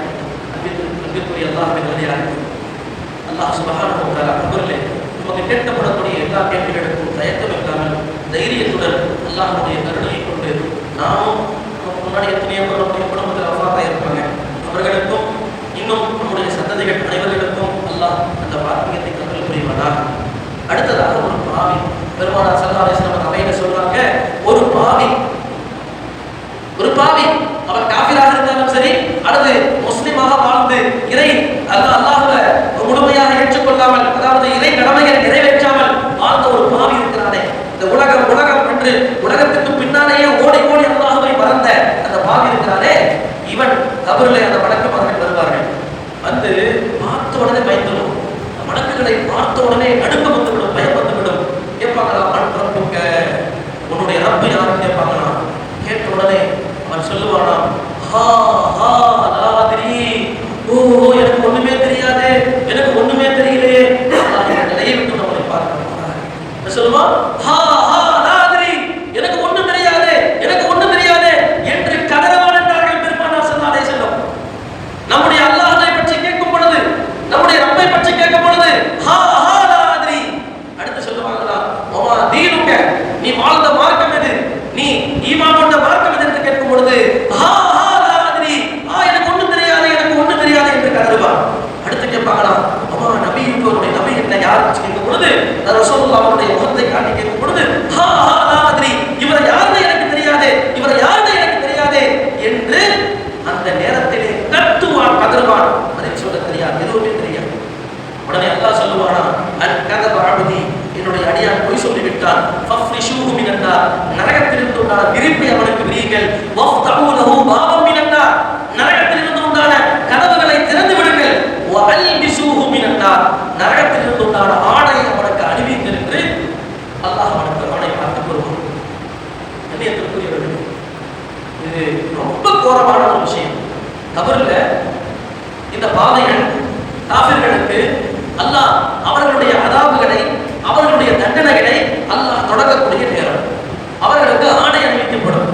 குர்ஆன்ல கபர்ல அவர்களுக்கு அணிவிக்கப்படக்கூடிய ஆடையை பற்றி வருகிறது, சராபீலுஹும் மின் கத்திரா. அவர்களுக்கு அந்த தார் போடுறாங்கல்ல, ரோடு போடும்போது தார் போடுறாங்கல்ல, அந்த தாரை அவனுக்கு ஆடையாக முற்றப்படும்.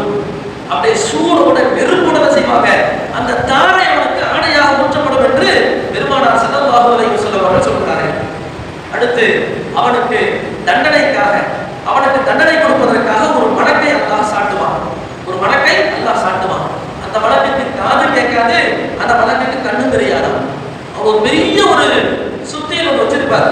அதை பத்தி நபி அவங்க சொல்றாங்க, அந்த சுத்தியலை ஆதம் அலைஹிஸ்ஸலாத்து வஸ்ஸலாம் அவர்களுடைய காலம் தொட்டு கியாமத் வரை வரக்கூடிய மனிதர்கள் எல்லாரும் சேர்ந்து அதை தூக்கினாலும் அதை தூக்க முடியாது. அவ்வளவு பெரிய ஒரு சுத்தியலை யார் வச்சிருப்பாங்க? மலக்கு வச்சிருப்பார். வச்சிருக்கு ரசூலுல்லாஹ் சொல்றாங்க, லவ் லரப பிஹி ஜிபாலு லஸார துராபா.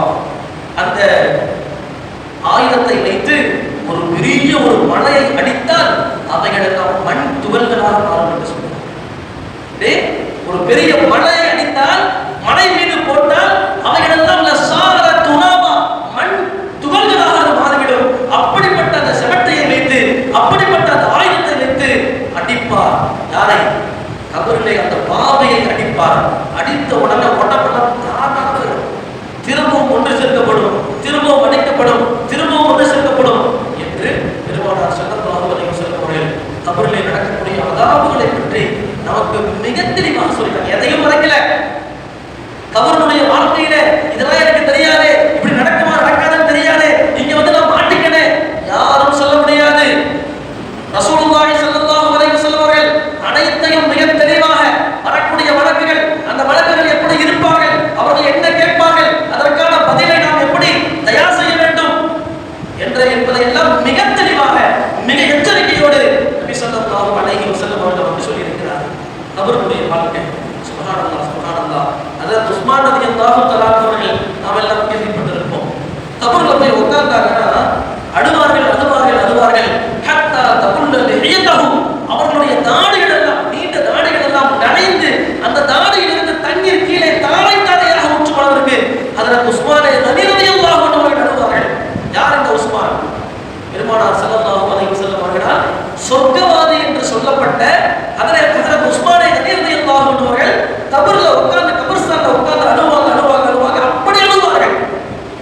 சஹாபாக்கள் கேட்பாங்க, நரகத்தை பற்றி சொல்லும் பொழுது, மறுமையை பற்றி சொல்லும் பொழுது இவ்வளவு தூரம் அழுவாத நீங்கள் ஒரு கபருக்கு அருகாமையிலே உட்கார்ந்தால் இவ்வளவு தூரம் அழுகிறீர்களே, என்ன காரணம் என்று கேட்கும் பொழுது ஹஜ்ரத் உஸ்மான் ரலியல்லாஹு சொல்லுவாங்க, நாம் மறுமையின் பயணத்திலே முதலாக சந்திக்கக்கூடிய இடம் கபர் தான். இந்த கபரிலே நாம் வெற்றி பெற்று விட்டோம் என்று சொன்னால் நாளை மறுமையிலேயே விலகுவாக வெற்றி பெற்று விடலாம். எனவே அல்லாஹ் இந்த கபரிலே எனக்கு வெற்றியை கொடுக்க வேண்டும் என்று சொர்க்கத்திற்கு நன்மாராயம் கூறப்பட்ட ஒரு சஹாபி அழுகிறார்கள் என்று சொன்னால் நாம் எல்லாம் எப்படி அழுக வேண்டும்? பாவமே உருவான இரவு பகலாக பாவத்தை நாம் செய்து கொண்டிருக்கக்கூடிய இந்த காலத்தில் பாவத்தை கூட நன்மையை போல செய்து கொண்டிருக்கக்கூடிய நாம் எல்லாம் எப்படி அழ வேண்டும்? தோழர்களே, சகோதரர்களை சிந்தித்து பார்க்க வேண்டும். நேற்றுக்குரிய அல்லாஹ்வின் நல்லடியார்களே, அப்துல்லாஹ் இப்னு உமர் ரலியல்லாஹு இருக்கிறாங்களே, நம்ம எல்லாம் தெரியும். உமர் ரலியல்லாஹு அவர்கள் மரணத்தை பற்றியும் கபரை பற்றியும் அழுது அழுது அவர்களுடைய கண்ணில் ஒரு கோடு இருக்கும். அவர்களுடைய கண்களில் அந்த கண்ணீரினுடைய அடையாளம் ஒரு கோடை இருக்கும் என்று வரலாற்றை எழுதுகிறார்கள். அன்பிற்குரியவர்களே, உஸ்மான் ரலியல்லாஹு பற்றி சொன்ன ரொம்ப ரொம்ப ரொம்ப பேணுதலான உஸ்மான் ரலியல்லாஹு வரலாற்றில் எழுதுகிறார்கள். ஒரு சில வார்த்தைகளை சொல்லியாக வேண்டும். பெருமானார் ஸல்லல்லாஹு அலைஹி வஸல்லம் அவருடைய வலது கரத்திலே தன்னுடைய வலது கரத்தை கொடுத்து இஸ்லாத்தை ஏற்ற பிறகு தன்னுடைய வாழ்நாள் முழுவதும் ஹஜ்ரத் உஸ்மான் ரலியல்லாஹு அன்ஹு அவர்கள் தன்னுடைய வலது கரத்தால் தன்னுடைய மர்மஸ்தானத்தை தொட்டதில்லை என்று எழுதுகிறார். ரசூலுல்லாஹ்வுடைய கையில் வலதிலேயே வெச்சதனால ரசூலுல்லாஹ் சொல்லுவாங்க, உஸ்மானை பார்த்து வணக்கமார்கள் வெட்கப்படுகிறார்கள் என்று சொல்லுவாங்க. உஸ்மான் ரலியல்லாஹு பார்த்து யார் வெட்கப்படுறா? வணக்கமார்கள் வெட்கப்படுகிறார்கள். அவ்வளவு தூரம் உஸ்மான் ரலியல்லாஹு அன்ஹு அவர்கள் ரொம்ப பேணுதலாக தங்களுடைய வெட்கத்தை வெளிப்படுத்தி வாழ்ந்தவர்கள். ஹஜ்ரத் உஸ்மான் ரலியல்லாஹு அவர்கள் அவர்கள் தான் கபரிலே உட்கார்ந்தால் அழுவார்கள் அழுவார்கள் அழுவார்கள், அப்படி அழுவார்கள். அன்பிற்குரியவர்களே, பெருமானார் ஸல்லல்லாஹு அலைஹி வஸல்லம் சொன்னார்கள், இஸ்தஈனு பில்லாஹி மின் அஸாபில் கபர், கபருடைய அஸாபை விட்டு நீங்கள் அல்லாஹ்விடத்திலே உதவி தேடுங்கள். கபருடைய அஸாபை விட்டு அல்லாஹ்விடத்திலே உதவி தேடுங்கள். உங்களுடைய திறமையை கொண்டோ, உங்களுடைய இல்மை கொண்டோ, உங்களுடைய ஆற்றலை கொண்டோ நீங்கள் கபரிலே வெற்றி பெற்று விடலாம் என்று எண்ணாதீர்கள். கபருடைய வேதனை விட்டு அல்லாஹ்விடத்திலே பாதுகாப்பு தேடுங்கள் என்று மீண்டும் மீண்டும் பெருமானார் ஸல்லல்லாஹு அலைஹி வஸல்லம் சொல்லியிருக்கிறார்கள். நண்பர்களே, ஒரு சம்பவத்தை மேற்கோள் காட்டுகிறேன். நம்ம எப்படியெல்லாம் பாதுகாப்பு தேடணும் பாருங்க. சஅத் இப்னு முஆத் ரலியல்லாஹு அன்ஹு அவர்கள் வரலாற்று நாயகர், வரலாற்றில் மறக்க முடியாத ஒரு சஹாபி. சஅத் இப்னு முஆத் ரலியல்லாஹு அன்ஹு அவர்கள் சரியா 30 வயசுல இஸ்லாத்தை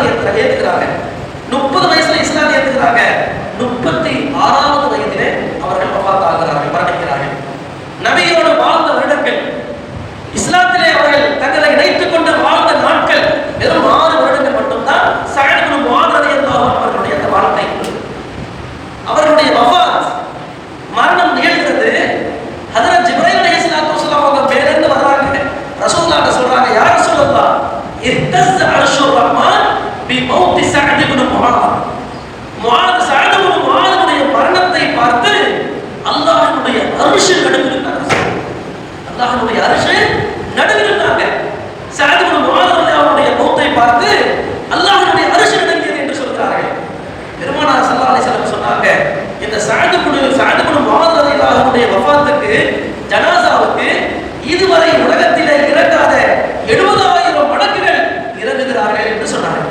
இதுவரைக்கும் உலகத்துக்கே வரல. அப்படிப்பட்ட 70,000 மலக்குமார்கள் யாருடைய மௌத்துக்கு வந்தாங்க? சஅத் இப்னு முஆத் ரலியல்லாஹு அன்ஹுடைய மரணத்திற்கு மௌத்துக்கு வந்தார்கள் என்று சொல்கிறார்கள்.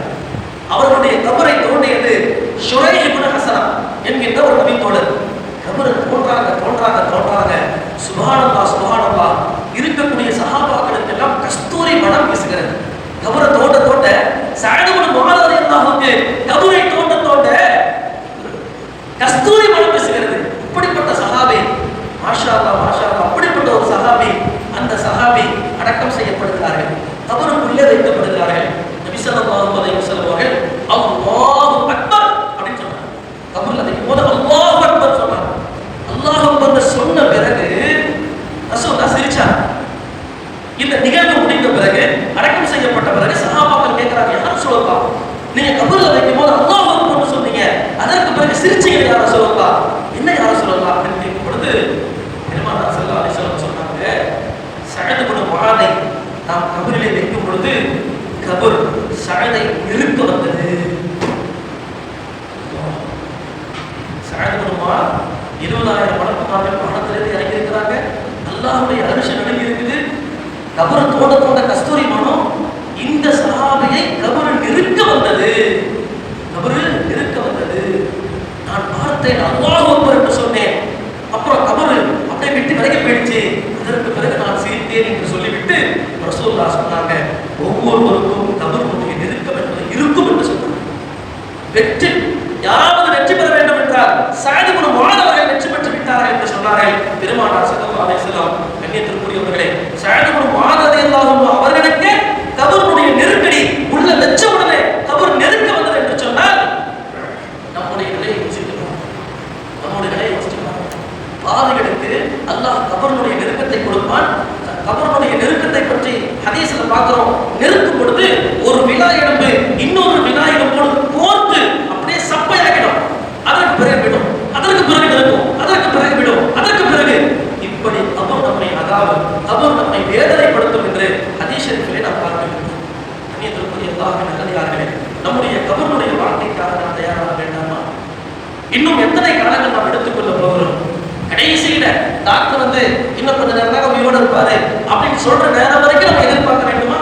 நம்முடைய தௌபாவுக்காக, நம்முடைய பாவ மன்னிப்புக்காக, கபருடைய வாழ்க்கைக்காக, மறுமையுடைய வாழ்க்கைக்காக எப்பொழுது நாம் தயாராக போகிறோம்? நண்பர்களே, நன்றாக யோசித்து வைத்து நன்றாக நாம் புரிந்து வைத்திருக்கிறோம். அல்லாஹ் தஆலா நம்முடைய மரணத்தை மறைத்திருக்கிறார். யாருக்கு நம்முடைய மரணம் தெரியாது. எந்த நேரத்தில் எப்படி நம்ம வஃபாத் ஆகுவோம், எந்த இடத்துல வஃபாத் ஆகுவோம், நாம் இந்த ஊர்ல மௌத்தாகுவோமா, அல்லது வெளியூர்ல மௌத்தாகுவோமா, அல்லது வெளிநாடுகளில் மௌத்தாகுவோமா, அல்லது மக்காவில் மௌத்தாகுவோமா, அல்லது ஜன்னத்துல் பக்கீல் அடக்கப்படுவோமா, யாருக்காவது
உள்ளத்திலே மௌத்தினுடைய சிந்தனை, கபருடைய சிந்தனை, வறுமையுடைய சிந்தனை எப்பொழுதும் நிறைவாக இருக்கிறது. இது 4வது உலகத்தை பற்றி உண்டான ஒரு சுருக்கமான செய்தி. ரொம்ப ரொம்ப சுருக்கமான செய்தி தான் உங்களுக்கு சொல்லப்பட்டிருக்கு, நமக்கு நினைவு கூறப்பட்டிருக்கிறது. அடுத்தது 5வது உலகம் தாருல் ஆகிரா, ஆலமுல் ஆகிரா, மறுமையுடைய உலகம். மறுமையுடைய உலகத்திற்கு போன பிறகு ஒரு நீண்ட நெடிய செய்திகள். அல்லாஹ் தஆலா விசாரணைக்காக நிறுத்தி வைப்பார். ஒரு சில பேர் 500 ஆண்டுகள் இருப்பார்கள் விசாரணைக்காக, 1000 ஆண்டுகள் இருப்பார்கள் விசாரணைக்காக. நிற்பாங்க, அப்படிதான் நிற்க வைப்பாங்க. நிற்க வச்சு நரகமும் சொர்க்கமும் அவர்களுக்கு முடிவு செய்யப்படும். இப்ப நரகத்தை பத்தி நம்ம இன்ஷா அல்லாஹ் பார்க்க போறோம். இதுதான் நம்முடைய தலைப்பு, நடுங்கரை நரகம். இதனுடைய தொடர்பு மன்னரையில் அப்படின்றதுனால மன்னரையை பத்தி நம்ம ஃபர்ஸ்ட் ஒரு சாப்டர் பார்த்தாச்சு. 2வது நரகத்தை பத்தி பார்க்க போறோம். அல்லாஹ் நம் அனைவரையும் நரகத்தை விட்டு பாதுகாப்பானாக. பெருமானார் அல்லாஹ் குர்ஆன்ல சொல்றான், குல் நபியே நீங்கள் சொல்லுங்கள், நாரு ஜஹன்னம அஷத்து ஹர்ரா, நரகத்தினுடைய நெருப்பு இருக்கிறதே அஷத்து ஹர்ரா, அஷத்து ஹர்ரா, கடுமையான நெருப்பு, கடுமையான நெருப்பு, கடுமையான உஷ்ணம். லவ் கானு யஃப்கஹூன், அவர்கள் விளங்கி இருந்தால் இந்த நரகத்தினுடைய நெருப்பு என்பது, சூடு என்பது, வெப்பம் என்பது கடுமையாக இருக்கிறது. அல்லாஹ் சுப்ஹானஹு வ தஆலா பெருமானார் ஸல்லல்லாஹு அலைஹி வஸல்லம் சொல்றாங்க, இந்த உலகத்துல நீங்க பயன்படுத்துகிற நெருப்பு, உலகத்திலே ஆதம் அலைஹிஸ்ஸலாத்து வஸலாம் காலம் தொட்டு கியாமத் நாள் வரை நாம் பயன்படுத்தக்கூடிய நெருப்பு, இப்ப நெருப்பு எரிக்கப்படுது, நமக்கு உணவு தயாரிக்கப்படுது, நம்ம வீட்டுல உணவு தயாரிக்கப்படுது, மத்த எந்தெந்த விஷயத்திற்காக வேண்டிய நெருப்பு மூட்டப்பட்டு தயாரிக்கப்படுகிறதோ நபி அவங்க சொன்னாங்க 70 பங்குகளில் 1 பங்கு தான் இந்த உலகத்திற்காக எடுக்கப்படுகிறது. 70 பங்குகளில் 1 பங்கு தான் இந்த உலகத்தில் எடுக்கப்படுது. மீதி 69 பங்கு நாளை மறுமையிலே நரகத்திலே எரிக்கப்படும் என்றார்கள் பெருமானார். இந்த 1 பங்கு நம்மளால தாங்க முடியுதா? இந்த 1 பங்கு நம்மளால தாங்க முடியுதா? அது கிட்டடியே போக முடியாது நம்மளால. ஆனால் இதை விட 69 பங்கு என்று சொன்னால் நரகம் எப்படி இருக்கும், அதனுடைய நெருப்பு எப்படி இருக்கும்? நண்பர்களே, நரகத்தை பற்றி சாதாரணமாக நினைக்க வேண்டாம். நரகவாசிகளுக்கு உணவு நெருப்பு தான். நரகம் என்றால் நெருப்பு தான். நரகவாசிகளுக்கு உணவு கொடுக்கப்படும். இன்னைக்கு சிறைவாசிகளுக்கு உணவு கொடுக்கிறாங்கல்ல, அதே போன்று நரகவாசிகளுக்கு உணவு கொடுக்கப்படும். என்ன உணவு கொடுப்பாங்க அவங்களுக்கு? உணவு நெருப்பு தான் கொடுக்கப்படும். ஒரு தட்டையிலே நெருப்பை கொண்டு வந்து சாப்பிடு என்று நெருப்பு கொடுக்கப்படும். அதுதான் அவர்களுக்கு உணவு. நரகவாதிகளுக்கு ஆணை அணிவிக்கப்படும். என்ன ஆணை அணிவிக்கப்படும்? நெருப்பாலான ஆணை அணிவிக்கப்படும். அவர்களுக்கு குடிப்பதற்கு தண்ணீர் கொடுக்கப்படும், பானங்கள் ஊற்றப்படும். எதை ஊற்றப்படும்? நெருப்பிலான பானங்கள் அவருடைய வாயிலே ஊற்றப்படும். என்றால் நரகம் என்பது நீங்கள் சுத்தி பார்த்தால் நாம் சாப்பிடக்கூடிய உணவுகள், நாம் பருகக்கூடிய பானங்கள், நாம் உடுத்தக்கூடிய ஆடைகள் அனைத்தும் நெருப்பு, நெருப்பு, நெருப்பு. இதுதான் நரகம்.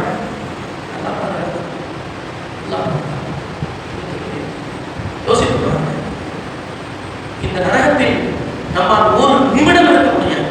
ரசூலுல்லாஹ் சொன்னாங்க, ரொம்ப ஆபத்தானது நரகம் என்பது, ரொம்ப ரொம்ப கஷ்டமானது, ரொம்ப ரொம்ப ஆபத்தானது. ரசூலுல்லாஹி ஸல்லல்லாஹு அலைஹி வஸல்லம் 7 விதமான நரகத்தினுடைய வாசல்களை அல்லாஹ் கூறுகிறான்.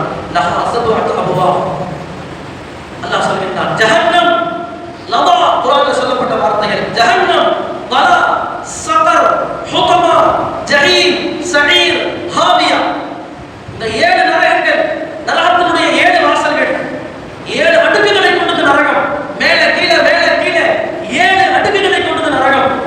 நண்பர்களே, ஒவ்வொரு தட்டிலேயும் அந்தந்த பாவத்திற்குரியவர்கள் இருப்பார்கள். ஆக கடைசி தட்டில் இருக்கிறவங்க முனாஃபிக்கீன்கள். அல்லாஹ் சொல்றான், சூரத்துல் நிஸால அல்லாஹ் சொல்றான், இன்னல் முனாஃபிகீன ஃபி தர்கில் அஸ்ஃபலி மினன் நார். இன்னல் முனாஃபிகீன ஃபி தர்கில் அஸ்ஃபலி மினன் நார். நரகத்தினுடைய அடித்தட்டிலே இருப்பவர்கள் நயவஞ்சகர்கள் என்று அல்லாஹ் சொல்கிறார்.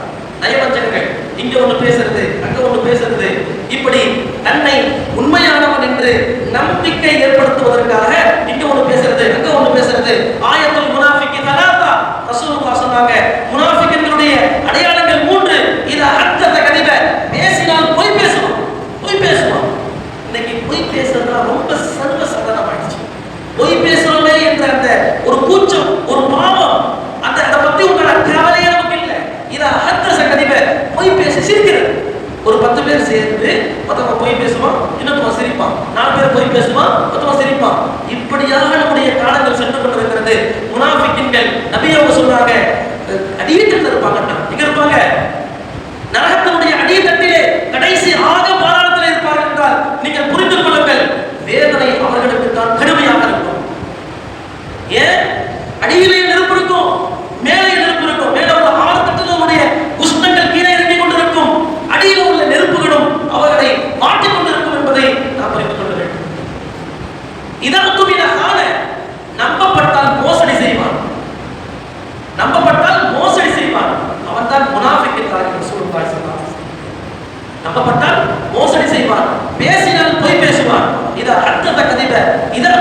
இருப்பாங்க.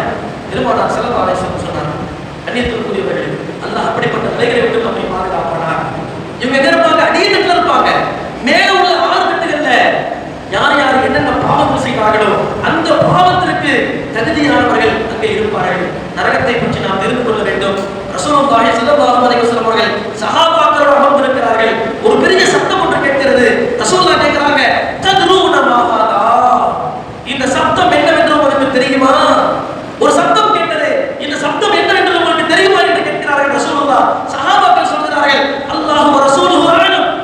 யா ரசூலுல்லாஹ், அல்லாஹ்வும் அல்லாஹ்வுடைய தூதரும் அறிவார்கள், எங்களுக்கு என்ன விளங்கலை யா ரசூலுல்லாஹ், ஆனால் நாங்கள் சத்தத்தை கேட்டோம் என்று சொல்கிறார்கள். பெருமானார் ஸல்லல்லாஹு அலைஹி வஸல்லம் சொல்கிறார்கள், ஹாதா ஹஜரும், இது ஒரு கல்லு, ருமிய பிஹி ஃபின் நாரி, நெருப்பிலே எரியப்பட்ட ஒரு கல்லு, முந்து 70 கரீபா, 70 ஆண்டுகளுக்கு முன்னால் நரகத்தினுடைய மேலோடையில் இருந்து ஒரு கல்லு நரகத்தினுடைய பாதாளத்திற்கு எரியப்பட்டது, தூக்கி வீசப்பட்டது. அது கீழே வந்து சேருவதற்கு 70 ஆண்டுகள் ஆகிறது. 70 ஆண்டுகள். நரகத்தினுடைய ஆழத்தை புரிந்து கொள்ளுங்கள். நரகத்தினுடைய ஆழம் எவ்வளவு? இவ்வளவு பெரிய நரகமும் ஒரு நாள் அல்லாஹ் அதை பூர்த்தி செய்வான். மனிதர்களை கொண்டு அதை அல்லாஹ் ரொப்புவான் என்கிறார்கள் ஸல்லல்லாஹு அலைஹி வஸல்லம். 70 ஆண்டுகள் ஒரு கல் மேலிருந்து கீழே விழுந்தது என்று சொன்னால் அதனுடைய ஆழத்தை நம்மால் யோசிக்க முடிகிறதா? அதனுடைய அந்த இடத்தை, நரகம் இருக்கக்கூடிய அந்த இடத்தை, அதனுடைய அகலத்தை, அதனுடைய ஆழத்தை நம்மால் யோசிக்க முடிகிறதா? அன்பர்களே, இந்த நரகமும் ஒரு நாள் முழுமை பெறும். அல்லாஹ் பாவைகளை கொண்டு முக்குவான், அல்லாஹ் பாவைகளை கொண்டு நிரப்புவான் என்றார் பெருமானார் ஸல்லல்லாஹு அலைஹி வஸல்லம் அவர்கள். நரகத்தை நினைத்து நாம் பண்ண வேண்டும். நரகத்தை நினைத்து நாம் பண்ண வேண்டும். அல்லாஹ் படத்திலே கண்டிப்படுத்த வேண்டும். உமர் ரலியல்லாஹு தஆலா அன்ஹு சொல்றாங்க, அக்திரு திக்ரன்னா, நரகத்தை பத்தி பேசுங்கன்றாங்க. நண்பர்கள்ட்ட நரகத்தை பத்தி பேசுங்க, உலகத்தை பத்தி பேசணும். ஒரு போன் வாங்கிட்டு வர நண்பர் அப்படின்னா ஒரு வாரத்துக்கு அந்த போன் பத்தி தான் பேசணும். ஏய் சூப்பரா இருக்குது, கேமரா அப்படி இருக்குது, போட்டோ இப்படி இருக்குது, வீடியோ எப்படி இருக்குது, இதுல 5G இருக்குது, அது இருக்குது, இது இருக்குது, லொட்டு கிலோ, அல்லாஹு அக்பர். அடுத்த வாரம் போன் வாங்கிட்டு வந்தா அவனை பத்தியே பேசுறது. இப்படி உலக நடைமுறைகள், உலகம் உலகம் உலகம் என்று இந்த உலகத்தினுடைய அறிவையே பெருக்கிக் கொண்டு உலகத்தை பற்றியே பேசிக்கொண்டு நம்முடைய வாழ்க்கையை கடத்துகிறோம். உமர் ரலியல்லாஹு சொல்றாங்க, நீங்க அக்ஸிரு திக்ரன்னா, உங்களுக்கு வந்து நரகத்தை பத்தி பேசுறீங்க, நரகத்தை பத்தி பேசுறீங்க. உமர் ரலியல்லாஹு அடுத்து சொல்றாங்க, வ இன்ன அரஹா ஷதீதுன், நரகத்தினுடைய சூட்டு என்பது மிக கடுமையானது. வ இன்ன கரஹா பஈதுன், அதனுடைய ஆழம் என்பது மிக மிக மிக மிக தூரமானது. வ இன்ன மகானஹா ஹதீதுன், அதனுடைய சாட்டை என்பது இரும்புன்னு சொல்றாங்க உமர் ரலியல்லாஹு. சாட்டை, அடிக்கக்கூடிய சாட்டை. நீங்க சாட்டை அடிக்கிறாங்கல்ல, குதிரை அடிக்கிறாங்கல்ல, அங்க நரகவாதிகளை எதை கொண்டு அடிப்பார்கள்? இரும்புகளை கொண்டு அடிப்பார்கள். இரும்புகளை கொண்டு அடிப்பார்கள் நரகத்தில். அதற்கு உமர் ரலியல்லாஹு தஆலா அவர்கள் சொல்கிறார்கள், அபூ நதர் ரலியல்லாஹு அன்ஹு அவங்க சொல்றாங்க, அபூ அப்துல்லா ரலியல்லாஹு தஆலா அவர்களை உடம்பு சரியில்லாம இருந்தாங்க, நல்லா விசாரிக்கிறதுக்காக வேண்டி போனோம். விசாரிக்க போற நேரத்துல ஒரே அழுகை, கடுமையான அழுகை. அபூ அப்துல்லா ரலியல்லாஹு அன்ஹு அவங்களுக்கு கடுமையான அழுகை. ஏன் அழுகுறீங்க, என்ன அழுகுறீங்க, எல்லாம் ஒரு விஷயமா கொடுப்பாங்க, ஏன் அழுகுறீங்க அப்படின்னு கேட்கிறோம்.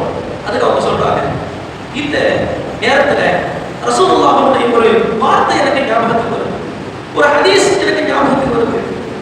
அழுகுறாங்க, சொல்றாங்க, அல்லாஹ் தஆலா நாளை மறுமையில தன்னுடைய வலது கரத்தால் ஒரு பிடி பிடிப்பான், பிடித்து அவர்களை சொந்தத்திலே போடுவார்.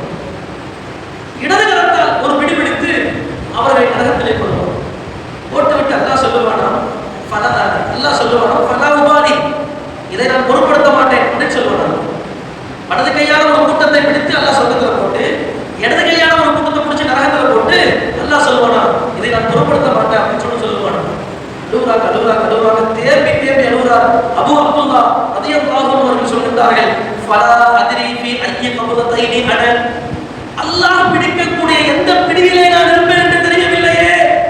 அல்லாஹ்வுடைய வலது கையிலே இருப்பேனா, சொர்க்கத்திற்குரியவனாக நான் இருப்பேனா, அல்லது நரகத்திற்குரிய பிடியிலே நான் இருப்பேனா, எந்த பிடியில் இருப்பேன் என்று எனக்கு தெரியவில்லையே.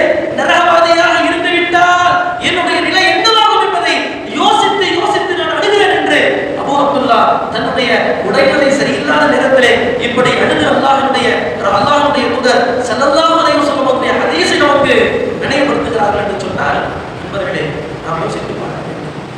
நரகத்தினுடைய பிடி என்பது மிக கடுமையானது. ஹசன் பஸரி ரலியல்லாஹு அன்ஹு அவர்களும் உமர் இப்னு அப்துல் அஸீஸ் ரலியல்லாஹு அன்ஹு அவர்களும் அவங்களை பற்றி வரலாற்றில் சொல்லப்படுது. அவர்களை பற்றி வரலாற்றில் சொல்லப்படுது. அவங்க 2 பேரும் நரகத்தை நினைத்து அழுவார்களாம். சஹாபாக்கள் சொல்றாங்க, எப்படின்னா அவங்க 2 பேருக்காக வேண்டிய நரகம் தயாரிக்கப்பட்டதை போராடுவார்கள். ஹசன் பஸரி சுப்ஹானல்லாஹ் சுப்ஹானல்லாஹ், அல்லாஹ்விற்கு நெருக்கமான இறைநேசர் உமர் இப்னு அப்துல் அஸீஸ் ரஹ்மத்துல்லாஹி அலைஹி அவர் எவ்வளவு ஒரு நீதமான ஆட்சியாளர். உமர் ரலியல்லாஹு அன்ஹு அவர்களை போன்று இரண்டாவது உமர் என்று போற்றப்படக்கூடிய ஆட்சியாளர். 2 பேரும் எப்படி அனுபவம், எனக்கு தான் அல்லாஹ் நரகத்தை படைச்சான்னு சொல்லிட்டு அழுவார்கள். அப்படி அழுவார்கள். உமர் இப்னு அப்துல் அஸீஸ் ரஹ்மத்துல்லாஹி அலைஹி அவர்களும் ஹசன் பஸரி ரஹ்மத்துல்லாஹி அலைஹி அவர்கள் என்று சொன்னால், நாம் எல்லாம் நரகத்தை நினைத்து எவ்வாறு அழ வேண்டும் என்பதை யோசித்து பாருங்கள்.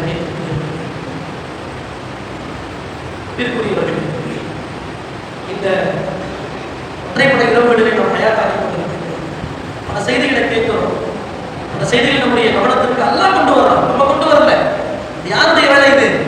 நம்மளை உட்கார வச்சு பேச வச்சு கேட்க வைக்கிறது யாருடைய வேலை? அல்லாஹ்வுடைய வேலை. அல்லாஹ் தேர்வு செஞ்சுக்கிறான். எதற்காக அல்லாஹ் தேர்வு செய்கின்றான்? நம்மை கபூல் செய்வதற்காக, அல்லாஹ் நம்மை அங்கீகரிப்பதற்காக, அல்லாஹ்வுடைய நெருக்கத்தை நமக்கு கொடுப்பதற்காக அல்லாஹ் நம்மை தேர்வு செஞ்சிருக்கிறான். அதனால இந்த அமர்வு என்பது ஒரு பெரிய தியாகம். தூக்கத்தை இழக்கிறோம். நல்லா அசந்து தூங்கக்கூடிய நேரம் இல்லை. தூக்கத்தை இழந்திருக்கிறோம். ஒரு பயானுக்காக வேண்டி நீண்ட நேரம் உட்கார்ந்துருக்கிறோம். ஒரு 1/2 மணி நேரம் உட்கார்ந்து பேசினாலே நமக்கு டயர்டாயிடும், கேட்க முடியாது. அடுத்தடுத்த வேலைகளுக்கு போயிடுவோம். நம்ம பிஸியாக தான் இருக்கலாம். ஆனால் இங்கே ஏறத்தாழ 1.5 மணி நேரம் இங்கே நேரம் கொடுத்து அல்லாஹ் ரசூலுடைய வார்த்தைக்காக வேண்டி இங்கே அல்லாஹ் நம்மை உட்கார வைக்கிறதுக்காக உட்கார்ந்துருக்கிறோம். இதையெல்லாம் கேட்டுவிட்டு 10ஓட 10ஆக நம்ம போட்டுட்டு நம்ம போனோம் அப்படின்னு சொன்னா, இதனுடைய பயனை நாம் முழுமையாக அனுபவிக்க முடியாது. இதனுடைய பயனை நாம் முழுமையாக அனுபவிக்க முடியாது. நம்முடைய வாழ்க்கையில வெற்றி பெறணும்னு நினைக்கிறோம். ஆனால் வாழ்க்கையின் உண்மையான வெற்றியே மன்னரையுடைய வெற்றியும் மறுமையுடைய வெற்றி தான் உண்மையான வெற்றி. நீங்க உலகத்துல எந்த ஒரு எல்லையை வேணாலும் படலாம். உலகத்துல எவ்வளவு பெரிய எல்லை வேணாலும் படலாதீங்க. ஆனால் அவைகளெல்லாம் இந்த உலகத்தோட முடிஞ்சிடும். மக்கள் பாராட்டுவாங்க, உங்களுடைய பெயர் ஒரு சில நாட்கள் நீடிக்கும். ஆனால் அல்லாஹ்விடத்தில் அதிகாரம் பெற்றிருக்கிறோம். ஆனால் மன்னரை நம்முடைய தவறை நாம் அனுகரித்திருக்கிறோம். அவருடைய வாழ்க்கையில வெற்றி பெறக்கூடிய அளவுக்கு நம்முடைய இபாதத்துகள், நம்முடைய அகலாக்குகள், நம்முடைய வாழ்க்கை வழிமுறைகள் இருந்திருக்கிறதா? மறுமையிலே அல்லாஹ்விடத்திலே நாம் ஒரு அங்கீகாரத்தை பெறக்கூடியவர்களாக நாம் இருக்கிறோமா அப்படின்ற ஒரு வாழ்க்கை நம்மிடத்தில் இருக்கிறதா என்பதை சிந்தித்து பார்க்கக்கூடிய ஒரு நேரம் தான் சகோதரர்களே, பெரியவர்களே, நாம் இந்த நேரம் என்பதை நாம் புரிந்து கொள்ள வேண்டும். நாளை காலம் கடந்து கொண்டிருக்கிறது. சிந்திக்க வேண்டிய நேரம். சிந்திப்போம், செயலாற்றுவோம். அல்லாஹ் சுப்ஹானஹு வ தஆலா இந்த அமர்வை கொண்டு நம்முடைய வாழ்க்கையை அலங்கரிப்பானாக. இந்த அமர்வை கொண்டு, இந்த அமர்வுடைய வரக்கத்தினால் நம்முடைய நாட்களையும், நம்முடைய அகலாக்குகளையும், நம்முடைய இபாதத்துகளையும், நம்முடைய அமல்களையும் அல்லாஹ் அலங்கரிப்பானாக. ஈமானை உறுதியான ஈமானாக அல்லாஹ் தருவானாக. எந்நேரத்திலும் அல்லாஹ்வுக்காக தியாகம் செய்யக்கூடிய மனப்பான்மையை அல்லாஹ் தருவானாக. நம்முடைய குடும்பத்தார்களுக்கு அல்லாஹ் தருவானாக. மறுமையிலே குறிப்பாக மன்னரையிலே வெற்றி பெறக்கூடிய நல்லடியார்களாகவும், நாளை மறுமையிலே வெற்றி பெறக்கூடிய நல்லடியார்களாகவும் நம்மையும் நம்முடைய குடும்பத்தார்களையும் உலக முஸ்லிம்களையும் அல்லாஹ் ஆக்கிரமிக்க புரிவானாக. இன்று ரமதானில் கூட பல்வேறு தியாகங்களை, பல்வேறு சிரமங்களை அனுபவிக்கக்கூடிய நம்முடைய உறவுகளான பலஸ்தீன் மக்களுக்கு அல்லாஹ் தஆலா நிம்மதியை தந்து புரிவானாக. அவர்களுக்கு அல்லாஹ் தஆலா ஒரு சந்தோஷமான வாழ்க்கையை அல்லாஹ் தஆலா விரைவில் தந்து புரிவானாக. யாரெல்லாம் அங்கு ஷஹீதாக்கப்படுகிறார்களோ அவர்களுடைய ஷஹாதத்தை அல்லாஹ் கபூல் செய்வானாக. அங்கு பலஸ்தீனிலே மஸ்ஜிதுல் அக்ஸா, பைத்துல் முகத்தஸை முஸ்லிம்கள் அங்கு தொழக்கூடிய, நாமெல்லாம் அங்கு தொழக்கூடிய ஒரு வாக்கியத்தை, அந்த மஸ்ஜிதுல் அக்ஸாவை முஸ்லிம்களிடம் ஒப்படைக்கக்கூடிய ஒரு மிகப்பெரிய வாக்கியத்தை எல்லாம் தந்து புரிவானாக. யாரெல்லாம் முஸ்லிம்களுக்கு எதிராக, குறிப்பாக பலஸ்தீனிலே அந்த பச்சிளம் குழந்தைகளை ஈவு இறக்கமில்லாமல், அந்த இரக்கமில்லாமல் கொன்று குவிக்கின்றார்களோ அப்படிப்பட்ட ஆட்சியாளர்களுடைய எல்லா விதமான அதிகாரங்களையும் அல்லாஹ் அழைத்து அவர்களை ஒன்றும் இல்லாமல் ஆக்குவானாக. அவர்களுடைய அதிகாரத்தை அல்லாஹ் விளக்க வைப்பானாக. அவர்களுடைய கால்களை அல்லாஹ் ஆட்டம் காண வைப்பானாக. அவர்களுக்கு அல்லாஹ் நல்ல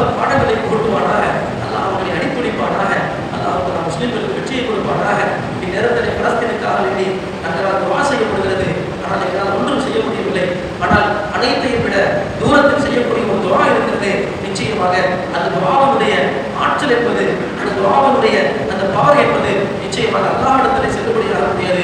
நம்மில் யாருடைய துஆவை கொண்டாவது அல்லாஹ் அங்கு மறுமலர்ச்சி ஏற்படுத்தலாம். அப்படிப்பட்ட தௌஃபீக்கை அல்லாஹ் தந்து புரிவானாக.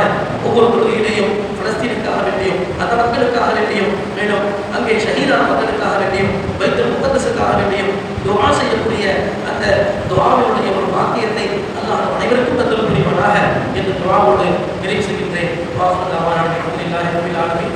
அஸ்ஸலாமு அலைக்கும்.